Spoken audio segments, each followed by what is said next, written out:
ஊமையை பேச வைத்தாய், மரகலம் போல தவித்தோரை வாழ வைத்தாய். வங்கக்கடலில் ஒரு முத்தெடுத்தேன், வானவர் தாயென நான் அடுத்தேன்.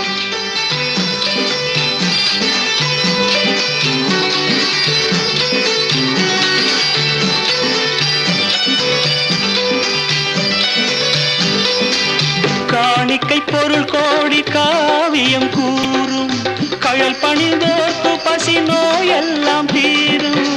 காணிக்கை பொருள் கோடி காவியம் கூறும், கழல் பணிந்தோர்க்கு பசி நோய்